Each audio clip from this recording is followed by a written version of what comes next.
Welcome everybody to another World of Ability Network thing here. We're on the bus virtual conference at the moment, and we are here with Jeannie. So over to you, Kurt. All right, thank you. Yeah, we're here at a very exciting event on the Bus International Virtual Conference.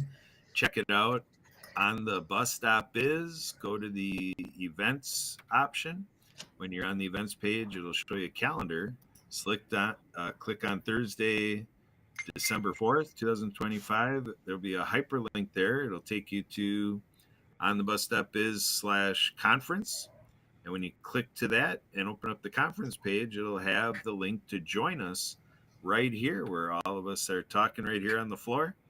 Come join us. And so we have Jeannie here, who comes in highly acclaimed by Chris Lipper, the creator of all things on the bus. So this is going to be an exciting interview, and this is going to be the third one we've done in this format this year with her. So this has become a Jeannie series. So Jeannie, what's next for us today?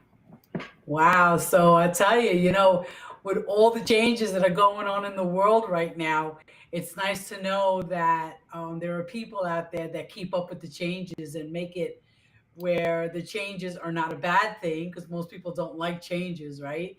And we make it where it's a comfortable thing. And what I'm talking about is the changes that are going on in the solar world. There have been a lot of changes in the past 6 months in the solar world, and I'm proud to say that I have aligned myself with people that not only are engulfing these changes and they are making it their own, but they're making it where it's the best thing since sliced bread. I mean, I'm just in awe of these people and the information that they're bringing out to me that is just really making everyone comfortable and not wanting to back out on something that's really a great thing for themselves and for them.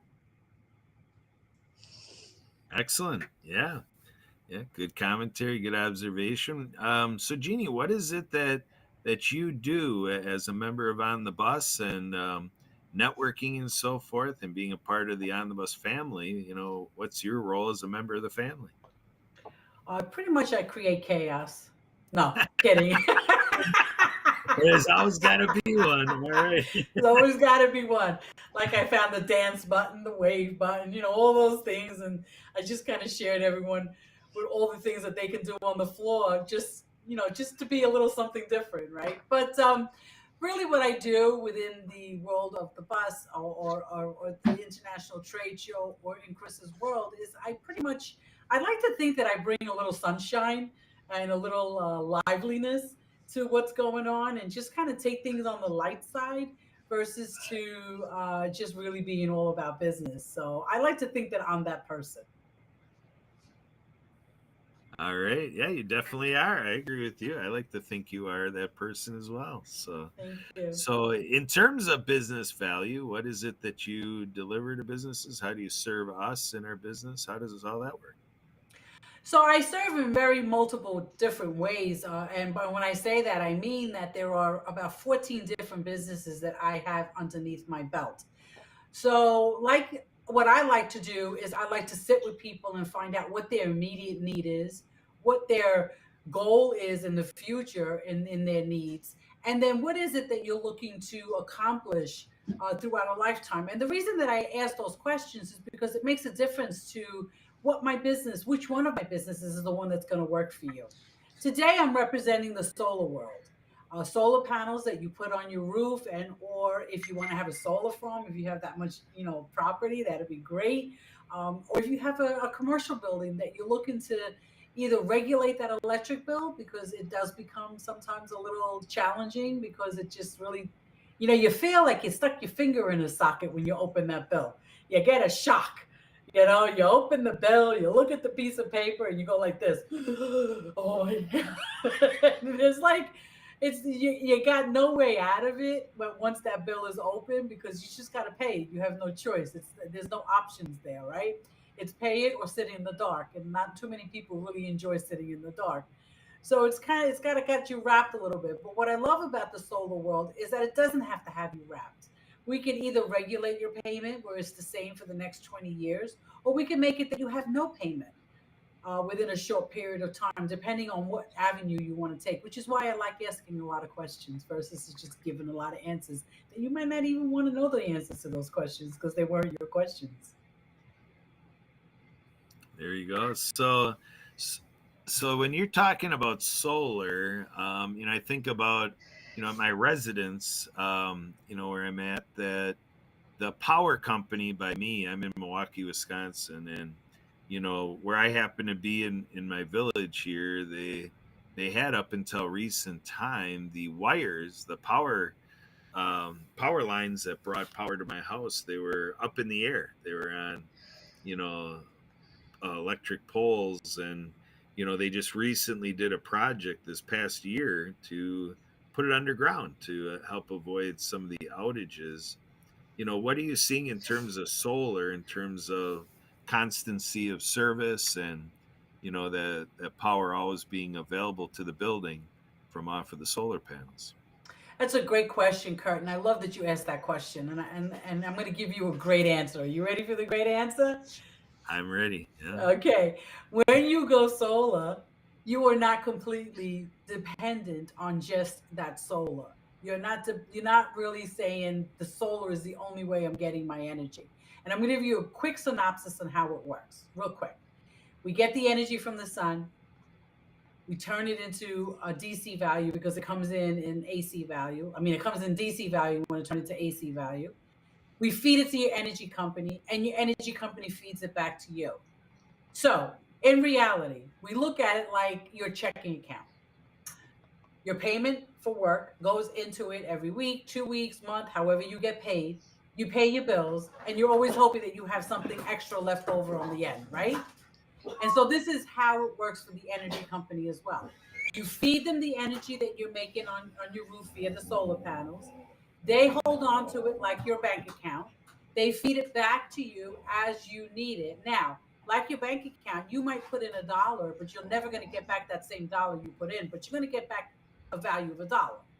And it's the same thing with the energy company.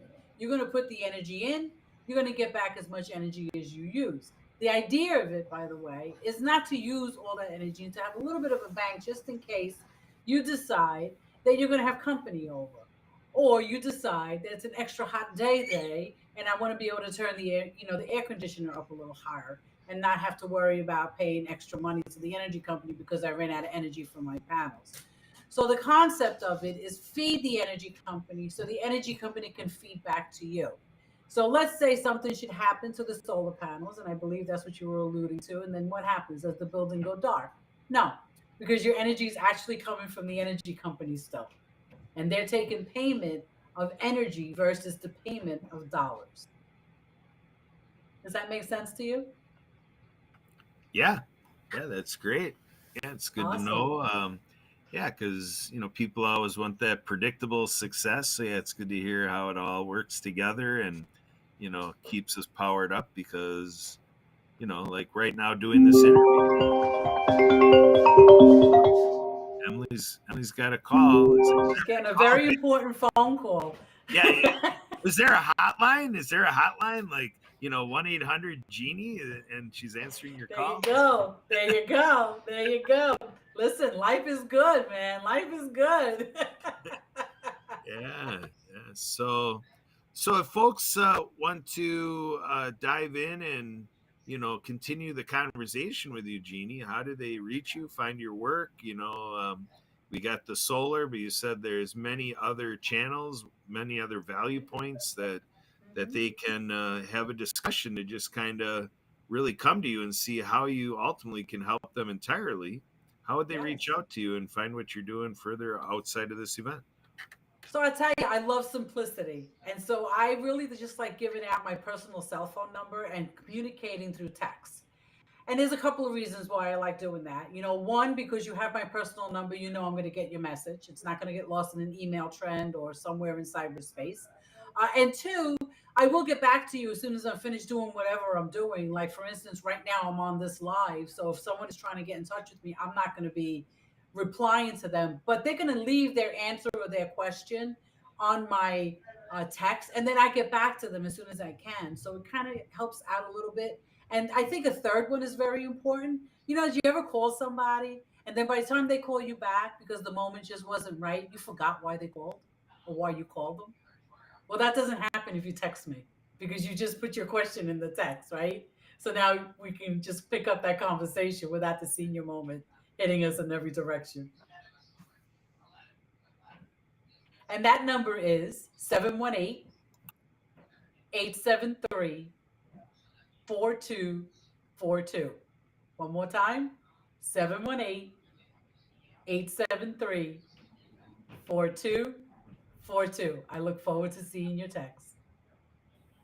There we go. Thanks, Jeannie. Thanks for doing this and being a part of the conference and all things on the bus and the dynamic you've got going with Chris there. A lot of energy going on around here, and you bring a lot to the table. So I'm encouraging everybody out there, go ahead and take advantage that you've got her phone line. Give her a call. So with that, we're out of here. That's a wrap. Take us out of here, Emily. Thank you. Thank you, Kurt. Thank you, Emily.